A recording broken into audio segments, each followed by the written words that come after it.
یو خبره کوو جی چې یاره د سوات دلته کې چې صحیح شو نه دي اوس نوي ایشو جوړه کې خلک په هغه سیز باندې دا کي نو قراردادونه او ټول خبرې خو زموږ ټول درنو مېلمنو وکړې مونږ حکومت ته سوال کوو بایي چې دا الله او د الله د رضا د دې خلکو نه قلار شي مونږ له د دې جوګنې مونږ له په خپل خپو نه ولاړ ځکه چې مونږ ایله کاروبار روان شي دې زموږ نه مځکه راکاږي دلته میلیټنسي سیلاب راغی بیا میلیټنسي بیا سیلاب راغی ایله زمون کاروبار هغه پای روانه شو چې واپس په خپل ځای کېناستو زمون د علاقې ټول دارومدار په ټوریزم باندې زمون روډونه لاړو جي نن هم د پرون د بارین په بازار کې بیا وبوي دي نو کالم ته به سړی څنګه لاړ شي جي نو مونږ حکومت نه یو سوال کوو چې د الله او د الله د رضا چې د ملکن ډیویژن چې کم زوړ کم قانون هغه تاسو بحال کړئ او کو دې نه بحالوي د بیا به مجبورن مونږ د ټولو خلکو ته وایو مونږ به راوځو مونږ به احتجاج کوو زمونه چې څو منډه کېږي هغه به مونږ کوو او کو بیا هم دوی نه قلاریږي نو بیا یو سوال کوو مونږ د 28 تاریخ پورې د دوی له یو ډیډ لاین ورکوو چې د 28 تاریخه پورې تاسو څه کوئ وکئ که نه کوئ نو بیا به مجبورن د هغې نه پس مونږ راوځو خپل عمل به تیارو زما د دې ټولو صدور نه خواست دی چې یاره مونږ له یو تن راکړي او مونږ کو نور هېڅ نه کوو مونږ نشي میلادی چې هم د یو بل سره په ټلیفون باندې خپل دغه شیر کوو ډېر زیاته مهرباني په آخر کې زه تاسو ډېر زیات مشکور یم چې تاسو راغلئ او دې پروګرام له خوند رنګ ورکړو हमारे पास उसकी hydel potential है उसमें 15,000 हाइडल पोटेंशियल की जो कैपेसिटी है वो मलकन डिवीज़न में है और सूबे के किसी इलाके में नहीं है वो मलकन में है हमारा सूबा पाकिस्तान से नेट हाइडल प्रॉफिट की जो डिमांड करता है जो पूरा हमारा सूबा पिछले 70 साल से जो हमारा सूबा अपनी इकॉनमी चलाता है वो नेट हाइडल प्रॉफिट से चलाता है अभी तक हम इस पे खुश थे कि हमें टैक्स की छूट मिली है इस हवाले से आज तक मलकन डिवीज़न के दो दोस्त थे उन्होंने अपनी हुकूक की बात नहीं की थी इसके अलावा मादनियात जो हैं हमारे 70% पाकिस्तान को जो मार्बल जाता है मलकन डिवीज़न से जाता है हमारे जेम्स ज्वेलरी जो है वो मलकन डिवीज़न में है हमारे जो बॉर्डर स्टेट जो हैं बॉर्डर स्टेशन से जो हमारे सूबे को पाकिस्तान को दूसरे ममालिक से मिलाते हैं 22 बॉर्डर स्टेशन से जो फाटा में है जो पाटा में है خو موږ دا یو خبره کوو چې دا خلک د ټیکسونو خبرې موږ ته یادوي نو موږ دا یو خبره کوو چې که تاسو نن وګورئ د دې پاټه د صورتحال وګورئ نو که نن په اسلام آباد او په کراچۍ کې او په لاهور کې دا خلک دا لوی لوی سرمایه‌دار ناست دي او دیو په آرام باندې زندگی تیروي نو دا د غوښو عامل زموږ د دې طرف نه و چې موږ هغې ته یو کنډتار زموږ نه د غوښو جوړو چې دلته به څوک راتله هغې به نه بل اول به موږ دلته کټ کولو موږ به وجلو نو زموږ د اخوا څوک تللی نه شي نن به اوس اسلام آباد ته محفوظ نه وي لاهور به محفوظ نه وي نو دغو له پکار دي دغو له پکار دي چې د هغې سر ته موږ سرونه ورکړه سرونه مو شیندل د خاورې دپاره د دې وطن دپاره د دې ملک دپاره اوس دا یو نوې ډرامه چې مطلب دی موږ په تاسو باندې دا ټیکسونه نو دغه لوی سرمایه‌دار ناست دی هغې ته زموږ دا درخواست دی چې پاټا کې هېڅ نشته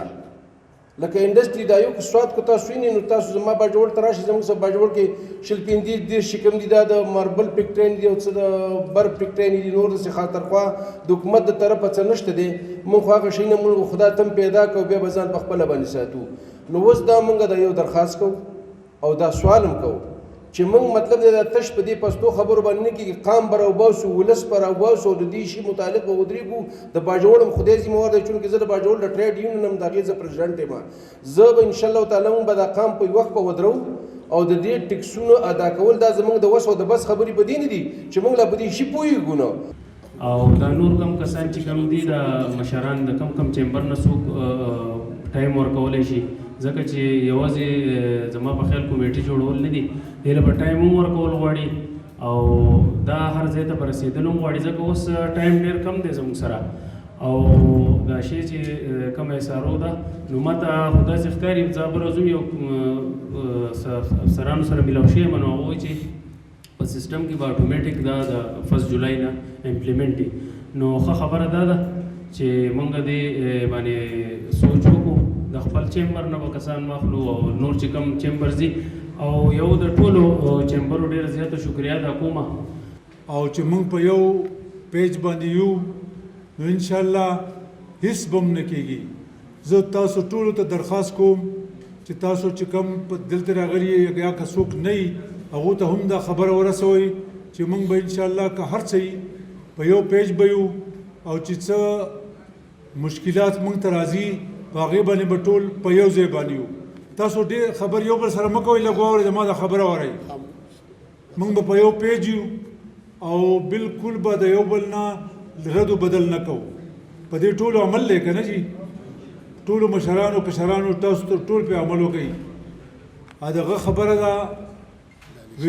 وینتې خبرې نه مې کړې ده یاري ورسره هسې مې تړي ورسره. تاسو ټول به انشاءالله په یو پیج یو او چې څه موږ ته مشکلات چاته راځي د هغه سره به بالکل ودرېږو. په دې د ټول عمل دی که نه؟ دې علاقې سره مونږه د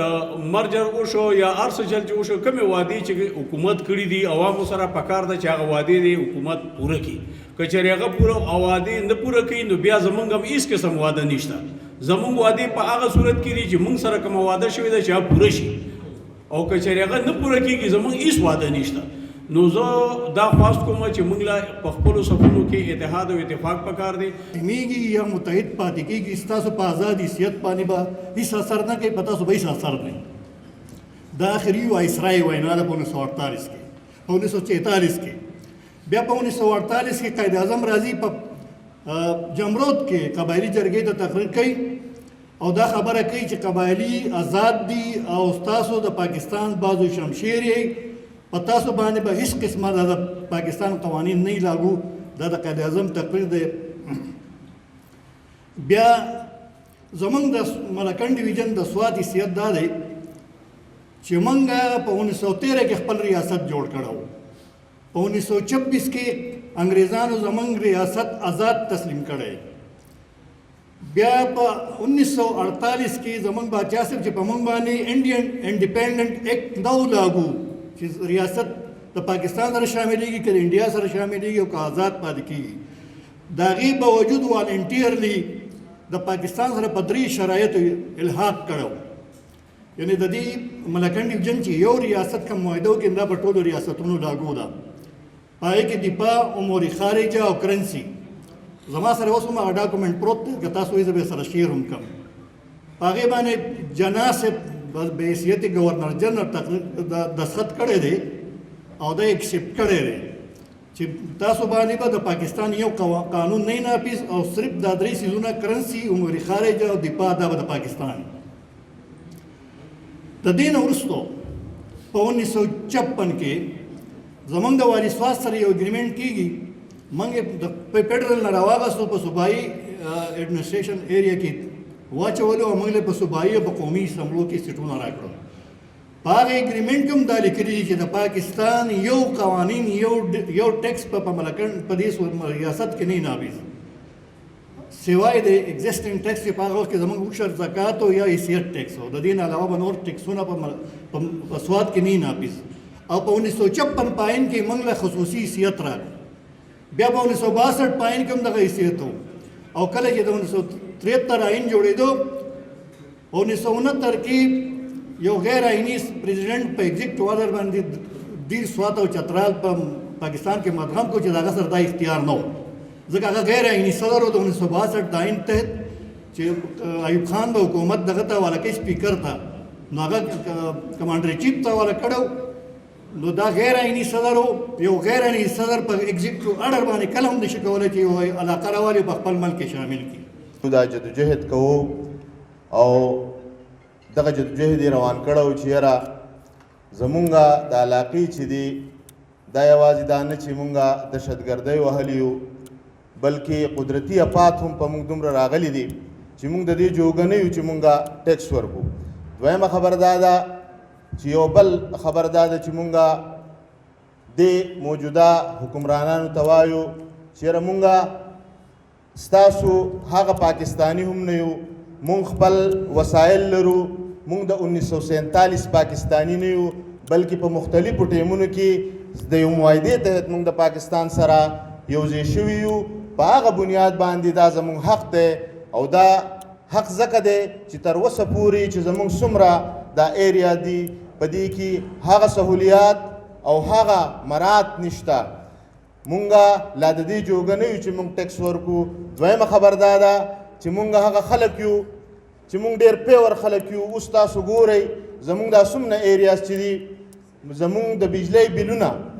مونږ په دې خپله علاقو کې چې د بجلی بل زمونږ نه وي مونږ پسې لکه د لیونو ګرځو. نو مونږ هغه چل هم مونږ له نه راځي که ټیکس را باندې ولګېدو چې څه دي نو دوی ورو یې رانه وړي. په خدای که مونږ تی کور ته ایست ویوړل خو چې څنګه حساب کتاب کوي نو په هغه شي هم نه پوهېږو چې څه پټه پناه وکړو. لہذا زمونږ د ټولو کاروباري طبقې او خاص کر دا ځپلی شوی خلک چې دی که د باجوړ دي که د وزیرستان دي که د سوات دي که د ملکنډ دي دا چې څومره وځپلی شول په موږ څومره سختې تېرې شوې. په کار ده چې حکومت د خپل ځانه موږ له دا سهولت راکړي چې تاسو مکمل د ټیکس نه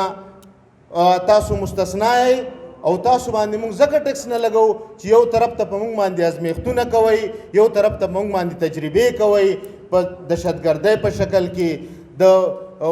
بل په شکل کې، د بل څه په شکل کې، او بل طرف ته قدرتي افات وخت په وخت چې کم راځي هغه زمونږ کاروبارونه تباه کړي دي. پته ولګي چې یو انډسټري اوس دغه شوه روانه شوه دلته هغه چې په خپلو خپو درېدو ته جوړه شي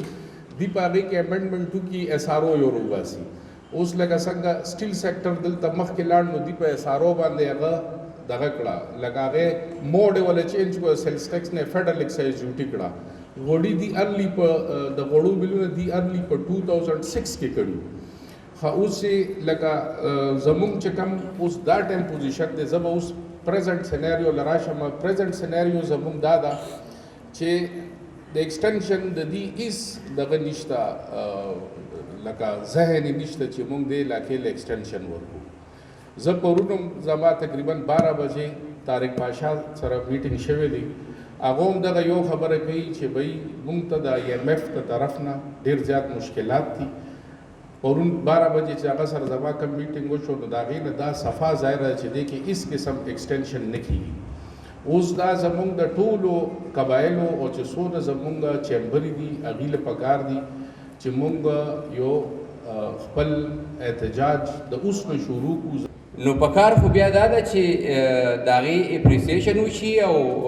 د هغه خلکو هغه کردار او د هغوی وفادارۍ ته وکتلی شي نو چې مزید هغوی ته بینیفټس او فواید ورکړی شي، نه چې مطلب هلکا پلکا څه څیزونه زموږ سره یو څیز پاتې دی او هغه هم زموږ نه کټلی شي. خبره د فاټ او د فاټ راله نو په 246 او په 247 کې مونږ کله هم دا نه ویل چې مونږ په دې امینډمنټس کې شامل کړي. خو لالی شاه صاحب د دې خبرې نه ډېر ښه خبر دی ځکه او زمونږ خیبر چیمبر صدر صاحب ناست دی، جواز صاحب دیو ته پته ده، دیو هغه ټایم کې مهم وچلوو او په دې سیس کې ځان رازم کو او وی چېرې FCR دا کله قانون ختم شي. خو زما په خیال څه چې دغه FCR د ختمېدو نه پس دیو ته اوس دا پته نه لګي چې مونږ په کومه زانګو کې پراته یو. داسې به زما په خیال صحیح نو دیو هم دغه یو واجبه حالاتو سره مخامخ دي. जो कि पाकिस्तान गवर्नमेंट ने कायद आज़म मोहम्मद अली जिन्ना ने 1947 में इसको बहाल रखा, लेकिन 2018 में हमारी फौजी हुकूमत ने इस चीज़ को बुलडोज किया और एक नया कानून हमारे लिए लागू किया. हमारी असम्बली ने उस वक़्त जब मर्जर किया उस वक़्त भी उस बिल में आप पढ़ सकते हैं, बिल को उठा के देखें तो उसमें नो टैक्सेशंस था और 10 साल का है. उन्होंने 2023 किया था, उस पर हमने एक रिटर्न एहतजाज किया था कि जी 2028 तक तो हमारा मुआहदा है आपके साथ, आप उससे पहले क्यों करें. उसका केस अभी सुप्रीम कोर्ट में पेंडिंग है. हमारे कौमी जिरगा और खैबर चैम्बर में बाकायदगी से इसका केस किया हुआ है मर्जर के ख़िलाफ़ कि मर्जर जो हुआ है उसके क्या आपको नताइज निकले हैं, क्या आप उसने रिजल्ट लेना है या आपको क्या मिला उससे मर्जर से. तो उस मर्जर के ख़िलाफ़ भी काम चल रहा है. अभी तक उसके एहतजाज हसन साहब वकील हैं और वो हमारे लिए काम कर रहे हैं. यो retired colonel as a general secretary hire करे दे अगर मैश के 2 ज़ल 3 ज़ल इस्लामाबाद FBR के नाज थी और मुख्तलिफ तरीके बांधे मुंग बने दा चकम का घन लगी लगाई दी कम एसारोज इशू की गई और दा अप्रोमिटिंग अगल ता नाज जगह कई मुंग ता बकार दे च मुंग दा जॉइंटली जो 10 तक से पॉलिश कस 19 अगर मुंग दा प्रॉब्लम्स यो टेबल बांधे यो जेन दा हल की मुख्तलिफ सजेशन सरा जो दे लपारा मुंग लाजिम बकार जमुंग दे लपारा खपलो के दा मुख्तलिफ चैम्बर्स या मुख्तलिफ स्टेक ट्रेड यूनियंस दी स्टेक होल्डर्स दी बिजनेसमैन दी जमुंग दा यो फंडिंग को मंथली बेसिस बांधे चे दा शे मुंग प्रोसीड को सेकेंडली मुंग डायरेक्शन दा बकार दे चे बियॉन्ड एनी इंटेंशंस चे मुंग दा पॉलिटिकली दई मुंग फिगर आउट को मिसाल पर तौर हाजी साहब जमुंग कम्युनिटी दे जमुंग द बकार दे चे आगे नमुंग इस्तिफादा वालू सेकेंडली अमीर मुकान साहब दे चे आगे प्राइम मिनिस्टर मशीरम दे चे आगे न इस्तिफादा वालू इंशाल्लाह टैक्स पावर कई हो ज तब सर यो कोटेशन दी खबर बदाम शेयर कम चूँकि दे टाइम की गवर्नर साहब सासू ओ जमुंगा द ताजरानो न मुंतखब शवे दे दाई बुनियाद ची वगोरे नो जमुंगम द यो वर्कोटी ताजर न रवचत शवी हुआ अल्लाह पाक ची कम किस्मत की लिखल शो अल्लाह रब्बुल इज़्ज़त मकाम तरावस्तु ज़ता सुलज़स यो मशवरा या दरखास्त बदरता वकमा ची तासु सुमरा दा सदूर साहिबान रा जमा शवी पे यो शक्ल द यो मेहनत द यो खबर द पारा नो मल ची दा यो कमेटी जोड़ कई नो गवर्नर से एनी टाइम तासु बहुकम कवई और इंशाल्लाह अब दर ताज़िरीगी दा दर तज़ इंशाल्लाह दा जब वादा दर सकम वली ची आगे सरेम दर्द शता खु चूँकि स खबर द वफाक सरीदी नुमंग व मखनिवे द हर से कौआ इंशाल्लाह लजीम जमा सेडना चूँकि अदनान भाई जमा देर खरोर दे एनी टाइम पेशावर के प्रोग्राम के दई कम से कम के दई गवर्नर से इंशाल्लाह लजीम तासु सर 100% 200% मरस्ता पके इंशाल्लाह लजीम बाकी द स्वाद बारक भाई वड़ा शान दी खबर टाइम बढ़िया नाखलम चिदा जमूं द मुल्क बल्कि द दुनिया स्विट्जरलैंड दे खो अफसोस दार अजी चे कम मेहनत पकार दे आगा न कीगी नो द दी द पार जी मुंगम लखपलो किम लग द स्वाद द पारा खसूसी बल्कि दा स्वाद न दे कसम द स्विट्जरलैंड दे ज समियाश्ते पहले तलो नमाल त मरगरी तो मिलियन द दिन खो जमा स्वाद डेर खस्ता दे खो अफसोस दार अजी ची यार जमुंगा मुहिब वतन नो डेर द दी पार जी जमा माबल और मशर से दा खबर कड़ी व चूँकि द कुमराट द पारा मुंगा द रोड द पारा डेर हट अल्हम्दुलिल्लाह पैकेज मंजूर करे दे नो जवे में चिता सु कल रावण शी दा खबर को नो चे स्वाद द रोडू मुबारक में दा पैकेज को इंशाल्लाह लजीम अल्लाह पाक बदाम किया जब्या यो जलवे में इंशाल्लाह अदनान भाई सर जमा 24 घंटे की कम अज कम यो 3-4 टाइम राबिता कीगी नो चे स हुकमी जब हाजिर जी द ट्रेड फेडरेशन सदर पागे के खपल जैद खान साहब द होटल एसोसिएशन सदर वो खपल कोशिशों ढेर करी दी मुंगा हम करी दी होवस मुंगा टूल पयो पेज बानी आओ ज खपल ट्रांसपोर्ट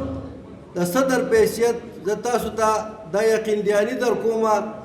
चिकम फैसला तासु वकड़ा नो इंशाअल्लाह ताला ट्रांसपोर्ट चिकम दे दा द रीड की हेड दी हैसियत रही चिकल ट्रांसपोर्ट नहीं रवान मुल्क में शेद चिरदा खत्म ज़दा यकीन दियानी दर कोम च जमुंगा प कराची प लाहौर फैसलाबाद मुल्तान सुमर ची द मुल्क दा स्टेशन दी डिवीजन दी या कम इलाक़ी दी गटी गटी दागे सर जमुंगा बाकायदा जमुंग खपल ट्रांसपोर्ट ची दे पागे के जमुंगा खपल अड़ी दी नोमंगा बा कोशिश दा को ची कल तासुमुए इंशाअल्लाह ताला ची ट्रांसपोर्ट प मुंग दा कराची नवाला और द स्वाद पूरे बदा मुकम्मल बंदी मुंग दा यकीन दयानी दर को बा मुकम्मल द स्वाद चीज़ सोना पेट्रोल स्टेशन दी और सीएनजी स्टेशन दी बशमूल मलकंड दा बिल्कुल बंदो दी एडमिनिस्ट्रेशन था अदू दा पता लगी चे मंगा दू मुकम्मल पैजामों को चिरदू यो पाया हूँ वना चलेगी जमंगा हमेशा पर हड़ताल द पेट्रोल और द सीएनजी द वजह न कामयाबी की चमंगा द खपल स्टेशन बंदी को जमंग सास सरदा वादरा तदी फोरम पौसातत पानी चमंग बस सास बिल्कुल शाना बशाने को आगे की माली जम जरूरत राजी जानी जम जरूरत राजी को कारोबारी राजी मंग बिल्कुल